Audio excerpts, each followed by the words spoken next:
ou alors on pose quelques questions, par exemple. On peut déjà poser quelques questions. Avant ça, j'avais envie de faire un tour pour avoir un peu des impressions aussi. Voilà, je sais pas comment est-ce que tu ressens ce travail-là. Comment est-ce que voilà, c'est complètement inhabituel par rapport à ce que j'écoute habituellement. Je veux dire, moi, comme je ne fais pas partie du conservatoire, je suis un peu en dehors de tout ça. C'est la mythe de l'amitié.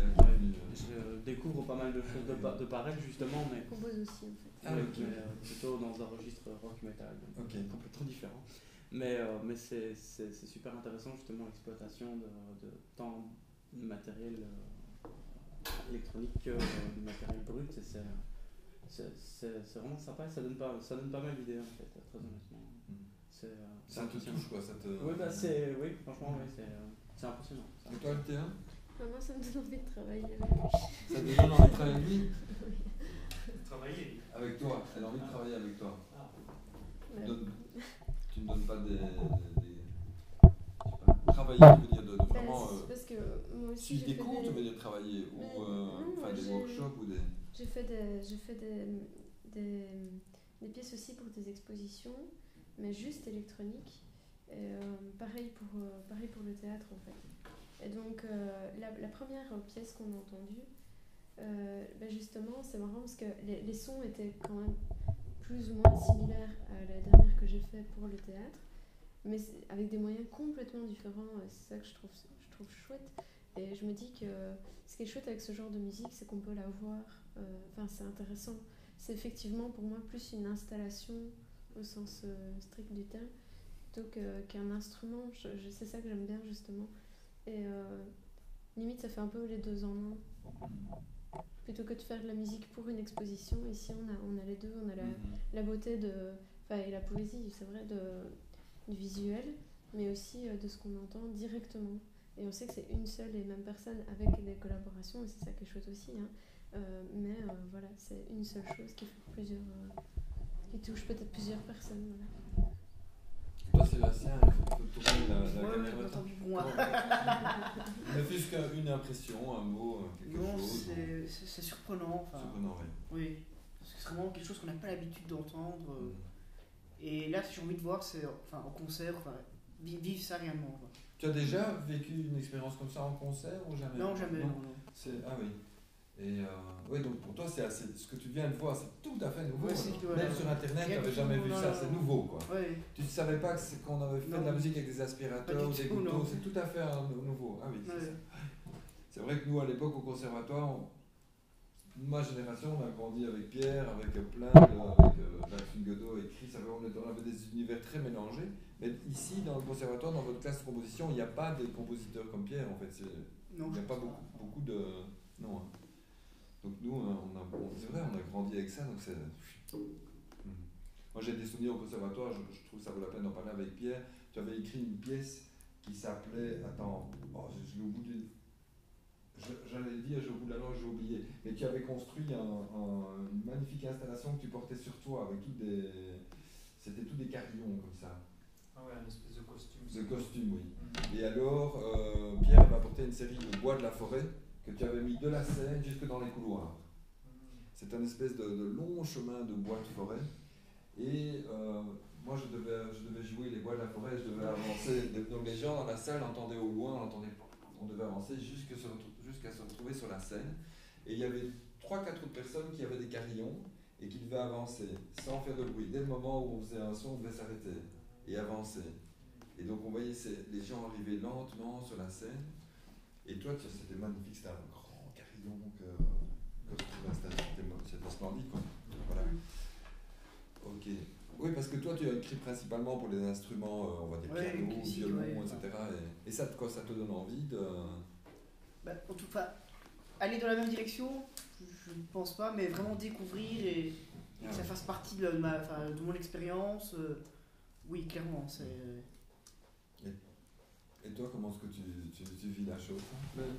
Je rejoins un peu Sébastien, c'est pour moi très surprenant, c'est complètement hors de mon univers. Après, dans la démarche, est-ce qu'on veut plus mettre en avant le côté surprenant, le côté expérimentation, Moi, il y a des choses qui se sont passées d'un point de vue sonore où je me serais bien vu effectivement partout ailleurs que dans une classe, dans un conservatoire, avec ce temps pourri. Je dirais, je me voyais très bien, je sais pas, au Baléares, et écouter on va dire, c'est une sensation sonore qui me rentrait, qui me projetait carrément ailleurs que ce que je suis en train de faire là, à savoir parler. Mais voilà, sinon, je découvre, c'est vraiment une découverte. Je trouvais intéressant, en fait, d'utiliser les sons, c'est une musique, j'avais déjà été confronté à cette musique-là, j'étais allé avant de rentrer en compost, et l'année avant, il y avait un concert à l'envers, je ne sais pas s'il y avait des pièces de pierre, mais c'était une pièce avec des pierres. Et il y avait une partition, je crois que c'était des gouttes qui tombaient sur des pierres ou des choses comme ça, mais des pierres énormes, mais je ne sais pas, c'était peut-être pas quoi. C'est Tony Di Napoli. Oui, et c'était Paula la clarinette, c'était clarinette contrebasse, je crois. Et c'était très. Je me suis dit, ah tiens, ça a duré une demi-heure et ça m'a paru 10 minutes. C'était vraiment très naturel, c'est justement ça qui est intéressant, le fait que la nature est soumise à des lois qui sont assez aléatoires. Et c'est ça intéressant, par exemple, tu disais que les gouttes ne tombaient pas exactement au même endroit tout le temps et ce qui produisait des sons différents. Et justement, dans ce sens-là, c'est une musique naturelle en fait, qui n'est pas anti. Comment dire, dans le système comme j'écris moi ou les autres, il y a 12 notes et puis démerde-toi quoi. C'est un peu ça quoi. Mais là pas justement la seule, c'est un peu entre les deux, la seule limite qu'on se met c'est l'imagination et encore plus dans ce cas-ci quoi. Si tu pourrais par exemple faire voler des pneus, je ne sais pas moi, ou des choses comme ça, mais je pense que c'est ça, c'est le phénomène d'aléatoire qui m'intéresse et aussi l'imagination quoi. Et aussi le fait que ce soit pas écrit, pas spécialement écrit avec des portées, des notes. C'est ça aussi qui me bloque encore. J'ai envie d'aller au-delà de la partition. On va essayer, même je suppose qu'il y a, dans ce que Pierre fait, il y a une phase d'improvisation. Tu essayes des sons et tu vois, ça, je note, je mets des gouttes, je mets plus de reverb, je mets plus de saturation, des choses comme ça, puis après tu notes. Ou bien ça vient instinctivement. J'écoute. Écoute, J'écoute et après je note. Il faut toujours écouter avant. C'est mieux pour la musique quoi. Ouais, la musique c'est pas mal d'écouter avant. Il me semble. Mais pourquoi pas, il y en a qui le font pas. Et qui sont arrivés à des beaux résultats quand même. Oui, c'est ça, tu parles de choses qui sont. C'était la pièce où il y avait carrément même une polyrythmie tout à l'heure, du 3 contre 2 tout à l'heure, mais c'était vraiment. Ça sonnait vraiment très naturellement, je trouve. Il n'y avait pas besoin de plus que ça pour ressentir le rythme. Donc voilà, ça c'est improvisé. Voilà. Je suis pas regardé les questions. Un instant, un tout petit instant.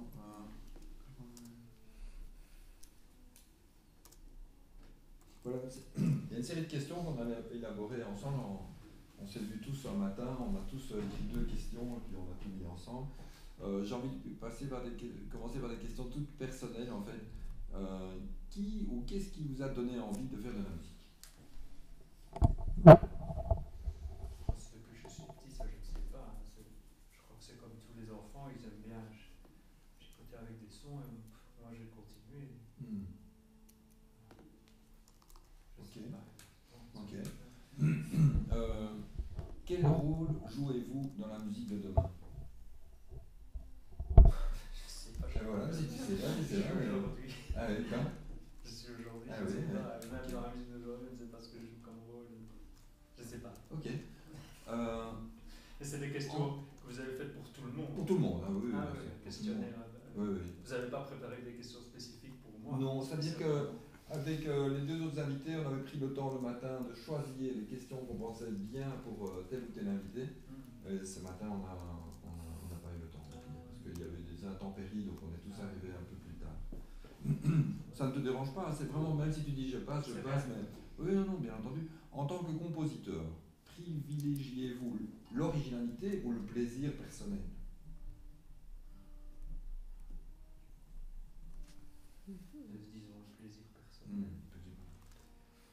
Pensez-vous que la musique contemporaine est assez présente en académie, dans les écoles, à la radio? Non. Non. Ok. Alors, on s'est posé la question aussi, avec tous les titres qu'on entend au niveau de le mot contemporain, musique savante, musique sérieuse, musique nouvelle. Je sais que te connaissant que tu n'en as rien à cirer, que tu fais ta chose, mais quand même, nous ici on est dans un cours qui s'appelle Formation au langage contemporain, donc on s'est quand même posé la question de ce que ça voulait dire, etc. Musique actuelle, postmoderne, etc. Comment définir quand on dit la musique contemporaine, ça représente, ça veut dire quoi pour toi en fait? C'est un peu, c'est pas évident parce que est-ce que ça correspond à une période? Est-ce que quand on te demande ce que tu fais, tu réponds quoi en fait? Nous, Je décris là tout ce que je vous ai dit. Ah, oui. Je commence à expliquer comment je fais. Je ne dis pas je fais ceci ou je fais cela. Sauf si on insiste vraiment pour savoir par exemple dans quel rayon on va pouvoir trouver mes disques à la médiathèque. Alors je dis ZZZ, il y a une section qui s'appelle ZZZ où il y a tout ce genre de musique là. Mais c'est une catégorie inventée par la médiathèque, donc c'est pas au-delà de ça. Ce que tu fais, c'est pas. Si on dirait, tiens, ce que tu as fait, c'est de la musique contemporaine ou... Ça veut dire. C'est un peu. Oui, contemporain, ça veut dire qui se passe maintenant, en principe. Enfin, moderne aussi, ça va vouloir dire ce qui se passe maintenant. Mais quand on parle des temps modernes, maintenant dans les cours d'histoire, ça commence à Christophe Colomb. Et l'époque contemporaine, je vois dans les cours de mes enfants, c'est jusqu'à la. Oui, c'est pas maintenant, c'est ça, ouais. C'est jusqu'à la Deuxième Guerre mondiale. Et quand on parle de musique contemporaine, non, je crois pas que les gens pensent spécialement, ceux qui connaissent un petit peu ce terme-là, ils ne pensent pas que c'est de la musique qui se fait maintenant. Ils pensent que c'est la musique qui se fait depuis Schindler. C'est quoi ça? Donc tout ça, c'est des petites boîtes et je crois pas que c'est vraiment mon rôle de décider où je dois me mettre, dans quelle boîte je dois me mettre. C'est plutôt le rôle des journalistes ou des critiques ou des professeurs, des universitaires, tout ça, c'est leur boulot. Moi, je sais pas.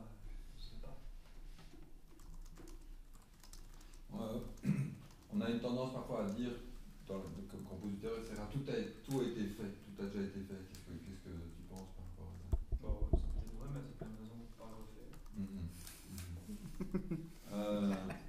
Une question ce que j'ai demandé à la cantine si des gens avaient des idées de questions, et Jean-Paul Saint-Mitel qui mangeait en face de moi en a proposé une, et c'est celle-ci.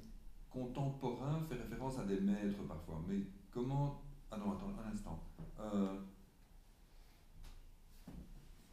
Oui, c'est ça, quand on pense à un cours sur la musique contemporaine, on va souvent penser à des gens comme Pugliese, Stockhausen, enfin tous des gens comme ça. Et donc la question était, contemporain fait donc référence à des maîtres. Pourquoi sont-ils devenus des maîtres et le sont-ils vraiment?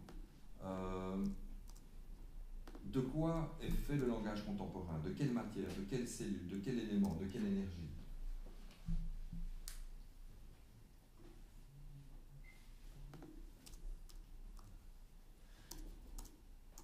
Peut-être essayer de répondre à ça, mais de quoi est fait le langage contemporain? Si on parle d'une matière contemporaine, d'une musique contemporaine, de quoi est-elle faite? De quelle cellule? De quelle matière? Avec des sons, avec de l'air qui vibre, comme toutes les musiques. Elle est faite avec ça. La musique contemporaine, comme toute la musique, elle est faite avec des sons. Pas de son, même pas de son, c'est toujours du son. Ça, c'est quand même quelque chose qui m'a un peu excité aussi, c'est de découvrir la musique et la pensée de John Cage. Je sais pas si et lui, par exemple, il a dit que, par exemple, quand il n'y a pas de son, mais il y en a quand même, parce que si vraiment il n'y a pas de son, c'est qu'il n'y a personne, c'est qu'on est mort. Que même dans un endroit qui est prévu pour qu'il n'y ait pas de son du tout, une chambre sourde, on entend toujours, ne fût-ce que le bruit de son système nerveux et le bruit de son système sanguin. On ne sait pas échapper à ça. Le son est partout et on ne peut pas arrêter le son.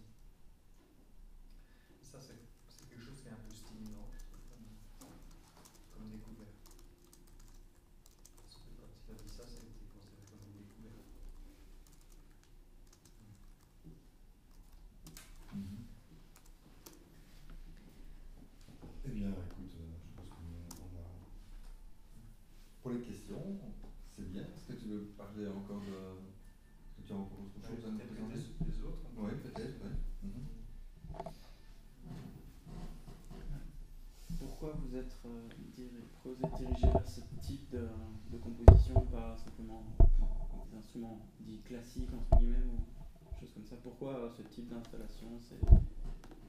Qu'est-ce qui vous a donné l'envie de vous diriger vers ce type de création? C'était pas vraiment une envie, ça s'est fait quasiment Une rencontre naturelle, je pense pas. Ouais, je vais laisser venir les choses, je vais laisser faire. Et puis aussi, bon, j'ai un parcours académique, j'ai étudié au conservatoire, j'ai appris la percussion classique. Mais je me suis assez vite rendu compte que j'allais fort m'ennuyer si je ne faisais que ce qu'on m'apprenait au conservatoire. Et donc je me suis dit, je ne peux pas faire ça toute ma vie. D'abord, j'ai pas, aussi physiquement, je n'ai pas les capacités pour lire très très vite une partition, par exemple, ou jouer très très vite plein de notes à la seconde. Je ne sais pas le faire. Alors, je me suis dit qu'il fallait quand même, comme j'avais quand même envie de faire de la musique, que la musique soit l'activité principale de ma vie, parce que c'est ce que j'aime le mieux dans la vie, c'est la musique. Je me suis dit qu'il fallait que je trouve des moyens pour que ça puisse se faire. Et puis en me laissant glisser sur ma pente naturelle, j'ai trouvé ça. Okay. C'est vrai que tu n'as pas parlé de ton activité au début quand tu étais percussionniste. Tu travaillais sur des instruments, mais tu as aussi travaillé sur toi, sur ton corps. Tu n'as pas raconté ça. Moi, je me souviens de tas de pièces de clapping comme ça. On était très étonnés quand tu faisais ça. Tout le monde était attentif. Donc en fait, très vite, tu détournais des autres objets sur toi, et puis alors après sur d'autres. Je veux dire, très vite, tu as détourné ta pratique des percussions traditionnelles. Est-ce que tu n'as pas d'abord commencé sur toi, et puis après sur d'autres objets? Tu as été tout de suite d'abord vers d'autres objets? Mais déjà, la percussion, c'est un... Chose qui s'échoue, c'est ça. Et c'est là que tu travailles, c'est les percussions sous ton corps. Non, ça c'est autre chose. J'avais fait une pièce sur un texte Navarro. Oui, un texte sur le vent. Oui, oui. Et où là je frappais sur un tambour et je faisais des sons avec mes doigts comme ça, où je tapais sur ma bouche, tout ça. Ouais, ça j'avais fait. Et puis j'ai fait aussi un quatuor pour corps aussi. Un quatuor où 4 personnes frappent sur elles-mêmes. J'avais écrit précisément. Moi j'ai fait ça un petit peu. Quand tu parlais, je pense, parce que c'est vrai que les questions ici ne convenaient pas, mais j'essaie de trouver quelque chose, comment dire, quand tu dis que quand tu remets des dossiers dans les commissions ils rigolent, ils disent que tu fais tout le temps la même chose. Je sais pas s'ils rigolent. Non, mais ils trouvent que tu fais tout le temps la même chose, c'est juste poétique, etc. Tu t'en fous ou ça t'écœure de temps en temps? Ça te révolte un peu?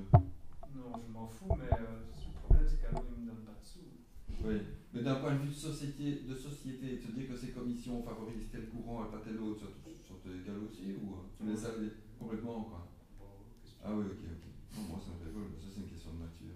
Oui, non, alors non, je non. ne fais pas pour ça, c'est juste que je suis un peu embêté parce que je peux le faire moins quoi. Ah oui. Mais j'essaie pas d'être tonne non plus, j'essaie un petit peu, peut-être si j'assistais un peu. Ok, pour ça. D'autres questions alors? Je ne me sens pas le mal aimé, l'incompris. Je vois que c'est un petit peu comme ça, mais bon, tant pis, je passe au chapitre suivant. Ah oui, c'est ça. Non, moi ça me révolte parce que je vois dans l'enseignement artistique, par exemple dans les académies et dans les écoles même, ça n'a pas beaucoup évolué, quoi. Moi-même, quand je mets par exemple un dossier de la communauté française, par exemple pour un instrument qui n'est pas, une composition pour un instrument qui n'est pas violon ou piano, je vois que ça patine et que c'est...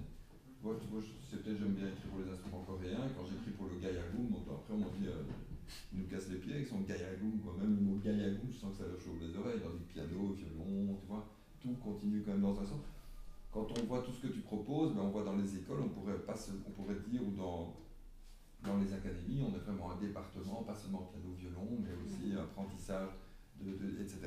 Et on est encore dans la grosse autoroute où finalement ça conditionne quand même notre pensée, ça conditionne notre ouverture. Il y a peut-être dans une école, quand j'ai beaucoup travaillé avec les enfants dans les classes, on voit tout de suite que les enfants sont forcément tous différents. Il y en a certains pour qui ce sera le piano, la batterie, la flûte, le violoncelle. Il y en a d'autres qui qui seraient peut-être complètement ouverts et qui s'ouvriraient, qui seraient bien, quoi, qui seraient bien à découvrir d'autres types d'instruments, de percussions, etc. Moi, ça me révolte que ça aille toujours dans un sens. Oh non, tu laisses, c'est comme ça. Ce travail de révolte, ce sera pour les autres, si nécessaire. Oui, enfin, aussi c'est toujours un peu excitant d'être dans les marges. Moi, ça m'a toujours un peu excité, un peu, je trouve toujours assez rigolo les gens qui sont un petit peu à côté du système. Alors, si le système commence à englober tout, là, il va falloir encore plus chercher des marges. Donc, c'est peut-être bien, hein. C'est pas mal qu'on soit forcé à chercher des marges encore plus lointaines. Mais j'ai remarqué que les choses qui m'excitent le plus dans la musique, par exemple, viennent toujours des domaines pas nécessairement très académiques, quoi, pas vraiment, qui n'ont pas nécessairement pignon sur rue aussi.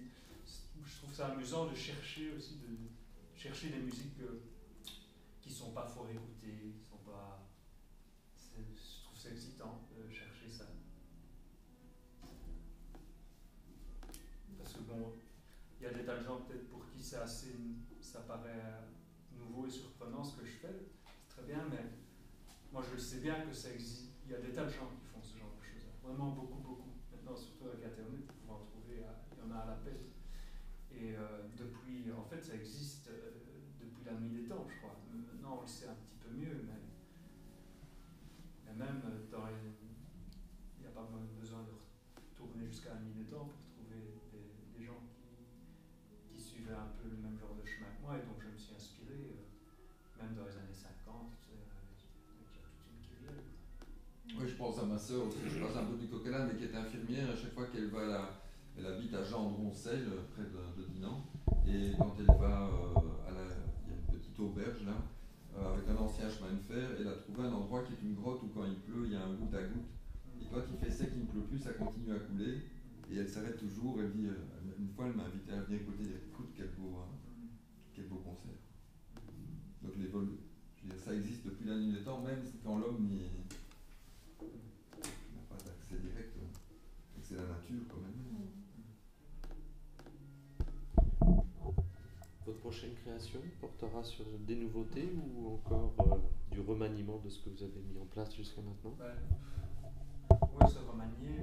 Donc je ne sais pas si vous avez trouvé le dossier que j'ai transmis à Baudin, mais là j'explique en long et en large ce que je compte faire à Marseille en juillet, le 13 juillet, dans un parc qui s'appelle le parc Pastré. Je peux peut-être vous regarder. Ok. Tu m'as envoyé 2 dossiers. C'est le premier que tu m'as envoyé? C'est plutôt le deuxième. Dans le premier, j'explique un petit peu. Le premier, il est en ligne sur notre blog et je ne pense pas que. Pas le deuxième. Ah oui, pas le deuxième. Alors, attends, je l'ai ici. Qu'est-ce qui se passe là? Bon, un instant, il faut 2 minutes. Oui, pendant que tu parles. Tant qu'il faut. Donc, c'est un très beau parc dans les faubourgs de Marseille, et dans ce parc, il y a un petit canal qui traverse le parc. On a le dossier. Et j'ai pu choisir un endroit dans ce parc, et donc ah ben voilà, tu as tombé sur une partition. Hein. C'est ça que tu voulais, hein? Par exemple, il faut d'abord montrer des photos du parc. Attends, mais c'est sur ce même dossier où il y a la partition, je crois. Non, il y a un dossier spécial pour la partition. Ah, ok. Alors, attends un instant. Le ça, éventuellement, pour montrer aux élèves aussi qui sont compositeurs. Moi, j'ai ceci. Voilà, le grand j'ai illustré. Ouais, si tu descends un peu, tu vas tomber sur des photos. Voilà. Tu veux changer? C'est ici ou ici? Donc ça, c'est l'endroit où je compte faire une nouvelle version des gouttes prolongées. Et là, le nouveau développement principal, d'abord ce sera ce lieu, ce sera la première fois que je le ferai vraiment en plein air. Quoique j'ai fait une version en plein air, une version simple, sans informatique, dans le cloître d'une petite église à Cologne, mais ça on regardera, on pourra peut-être retourner après si on a le temps pour que je vous montre juste que ça colle de cette version simple, sans informatique. Mais là, ce sera la première fois que je pourrai si les commissions veulent bien alimenter mon porte-monnaie, j'espère pouvoir inviter Patrick à venir avec moi et qu'on puisse faire une version informatisée avec comptage de gouttes et tout le Saint-Frusquin en plein air dans ce très bel endroit où rien que les sons environnants, c'est les grillons, c'est Marseille en été, c'est l'enchantement. Là, je vais pouvoir passer une semaine dans cet endroit-là, à suspendre le bidon, à laisser tomber les gouttes et tout ça. Enfin, je me réjouis déjà très fort d'y être. Et ça, c'est pour quand donc ça? Le 13 juillet. 13 juillet, oui. Il y aura des autres installations un peu partout dans le parc et des autres gens qui feront des performances et de la musique. Par exemple, derrière la petite maison qu'elle a, il y a un petit étang, très joli, un petit étang. Il y aura un radeau sur cet étang avec les cloches de Lorenz Barber, qui est un campanalogue espagnol qui collectionne les cloches et qui joue sur ces cloches. Et les cloches sont sur un radeau et lui aussi il joue sur les cloches pendant que, en même temps qu'il y aura une installation, mais il ne jouera pas tout le temps. Ça va être chouette. Et donc, je vais aussi pour la première fois là, vraiment essayer de mélanger ce que j'ai découvert sur l'île de Comacina, sur une petite île du lac de Côme où j'ai été. Comment on fait pour descendre? Tu passes, tu descends pas en fait, tu changes, tu fais non ici, ou comme ça. On était là, tu vas comme ça. Voilà, ça c'est une vue de mon atelier sur la petite île du lac de Côme où j'ai pu rester pendant 3 semaines cet été. Où donc j'ai fait des recherches intensives sur les résonances des végétaux secs que j'ai pu trouver sur l'île. Et donc là, je vais essayer que les gouttes déclenchent des frémissements de palmiers, ce genre de choses. Donc non seulement les gouttes déclenchent les haut-parleurs qui sont devenus entre-temps des vibreurs, parce que j'en avais marre de démembraner tous ces pauvres haut-parleurs et de les charcuter. Et j'ai trouvé un système de vibreurs qui est qui donne un résultat à peu près similaire, même peut-être un peu mieux. Et c'est quand même beaucoup moins de chipotage. Ça, est-ce que j'ai une vidéo d'un vibreur?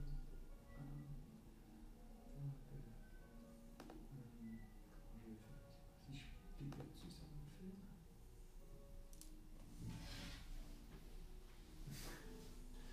Ah oui, il cherche. Pas énormément de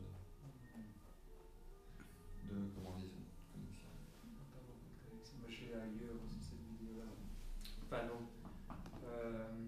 Ça va, on a encore 10 minutes, hein. Ça le fait, oui, ça va pour vous, oui. Ok.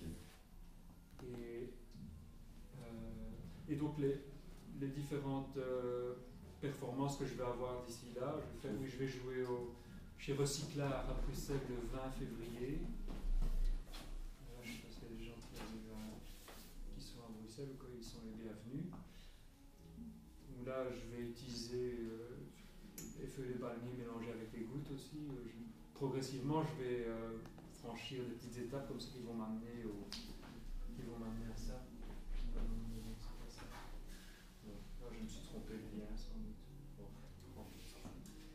Et qu'est-ce que je disais? Oui, donc c'est ça les projets pour d'ici juillet, c'est de franchir les petites étapes qui vont me permettre de faire cette grande nuit à Marseille. Si on a 5 minutes, on peut regarder peut-être la vidéo de la version simple en plein air. Oui, sur ton site? Oui.